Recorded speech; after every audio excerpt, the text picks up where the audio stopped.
আসসালামু আলাইকুম। আলহামদুলিল্লাহ, আমাদের খামারে আরো একটি নতুন খামার অথবা নতুন ঘর যুক্ত হলো। তো এখন প্রশ্ন করতে পারেন, ভাই এই খামারটা মূলত এখন কিসের? এই খামারটি হচ্ছে বাচ্চা ব্রুডিং এর জন্য আমরা তৈরি করেছি। অর্থাৎ হাঁস, মুরগি এবং কোয়েল পাখির যে বাচ্চা আমরা ইনকিউবেটরের মাধ্যমে ফুটাচ্ছি, ওই বাচ্চাগুলিকে ব্রুডিং করার জন্য আমাদের একটা ঘর প্রয়োজন, যেটা আমাদের ছিল না। তো আলহামদুলিল্লাহ, বাচ্চাগুলি ওঠার আগেই আমরা ঘরটি তৈরি করে ফেলেছি। এই ঘরের মধ্যেই হচ্ছে আমরা মূলত আমাদের কোয়েল পাখি, হাঁস এবং মুরগির বাচ্চাগুলিকে ব্রুডিং করবো। অনেক হয়তো বুঝবেন না যে ব্রুডিং আসলে কি জিনিস। বাচ্চা যখন ফুটে বের হয় তখন ওই বাচ্চাগুলিকে আলোর নিচে তাপ দিয়ে রাখতে হয়। তো এই সিস্টেমগুলিকে ব্রুডিং সিস্টেম বলা হয়, বা ছোট থেকে ওরা 3-4 দিন পর্যন্ত যে ঘরে থাকে ওই ঘরটাকেই ব্রুডিং এর ঘর বলা হয়। তো আমরা সেটাই মূলত তৈরি করতেছিলাম। এরকম কোনো ঘর আমাদের খামারে নেই। এটার কারণ হচ্ছে আমাদের খামারে যেসব ঘরগুলি আছে ওগুলি মাচা সিস্টেমের ঘর। ওই ঘরগুলিতে ব্রুডিং করা যায়, তবে অনেক কষ্টসাধ্য একটা ব্যাপার, যে কারণে খুব সহজে যাতে ব্রুডিং করা যায় এই জন্য আমরা এই ঘরটি তৈরি করেছি। যদিও ভিডিওতে ঘরটি তৈরি করতে আপনারা দেখেছেন 3 থেকে 4 মিনিটের মতো, এই ঘরটি তৈরি করতে আমাদের সময় লেগেছে প্রায় 8 থেকে 9 দিনের মতো। এই 8 থেকে 9 দিনের মধ্যে যে ফ্লোর সিস্টেমটা আছে, আমরা এটাকে ফ্লোর সিস্টেম করে করেছি, মানে নিচে ফ্লোর দিয়েছি। কারণ ফ্লোর যদি আমরা না দিই,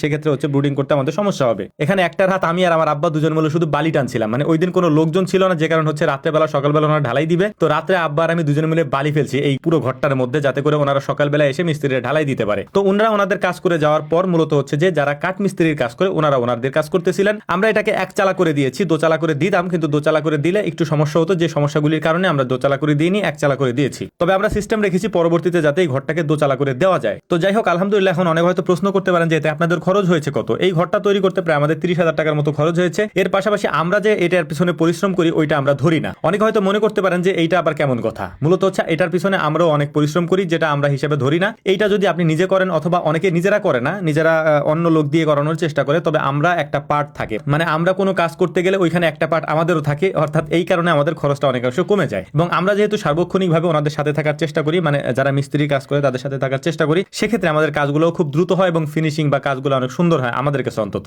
তো যাই হোক, আলহামদুলিল্লাহ, আমাদের ঘরটা এখন দৃশ্যমান, মানে মোটামুটি একটু দাঁড়ায় গেছে। এটা দেখতেও এখন খুব মাশাআল্লাহ বেশ ভালোই দেখাচ্ছিল আর কি। তো একটা বিষয় আপনাদেরকে বলি, অনেকে হয়তো বলবেন যে কতটুক বাই কতটুক, মানে এটার মাপ কতটুকু। আসলে আমাদের বাড়ির ভিতরে বা আমাদের খামারের ভিতরে যতটুকু জায়গা যেখানে ফাঁকা থাকে আমরা সেখানে ঘর উঠানোর চেষ্টা করি। ওইরকম ভাবে আমরা কোনো ঘর মেপে তুলি না, অর্থাৎ যে গতানুগতিক যে মাপের ঘরগুলি আছে ওইরকম আমরা তুলি না। এই ঘরটা ধরেন আপনি 11 হাত বাই 12 হাত, মানে আমরা হাত মেপে দিছি, ফিট মেপে দিই নাই। এই জায়গাটাতে কোনো গাছগাছালি ছিল না, ফাঁকা জায়গা ছিল, যে কারণে হচ্ছে এখানে আমরা কোনো গাছগাছালি কেটে সেখানে আমরা কোনো ঘর তৈরি করি না। যে জায়গা ফাঁকা থাকে ওই জায়গায় তৈরি করার চেষ্টা করি, তবে একটা প্ল্যান অনুযায়ী, মানে এখানে একটা ঘর ওইখানে একটা ঘর, এরকম আমরা কখনো কোথাও করি নাই। তো আলহামদুলিল্লাহ, মোটামুটি আমাদের ঘর কমপ্লিট হয়ে গিয়েছে। এখন আগামী কয়েকদিনের মধ্যে এই ঘরের মধ্যেই হচ্ছে আমাদের প্রথম যে কোয়েল পাখির বাচ্চাগুলি আছে, ইনশাআল্লাহ যদি ওগুলো ফুটে বের হয় ইনশাআল্লাহ, তাহলে ওই বাচ্চাগুলোকে প্রথম আমরা ব্রুডিং করবো এখানে। তো যাই হোক, ওনাদের কাজ প্রায় শেষের দিকে, ওনারাও এখন চলে যাবেন। তো আমাদের বাড়িতে ওনারা অনেক দিন যাবত কাজ করেন। এটা হয়তো অনেক ভিডিওতে আপনারা দেখছেন যে মিস্ত্রিরা আমাদের বাড়িতে কাজ করতেছেন, বিশেষ করে কাঠ মিস্ত্রি যারা আছেন তারা অনেক দিন, মানে বছরের বেশিরভাগ সময় প্রায় আমাদের বাড়িতেই থাকে আর কি। তো যাই হোক, ওনাদের কাজ শেষ হয়ে যাবে আজকে। ওনাদের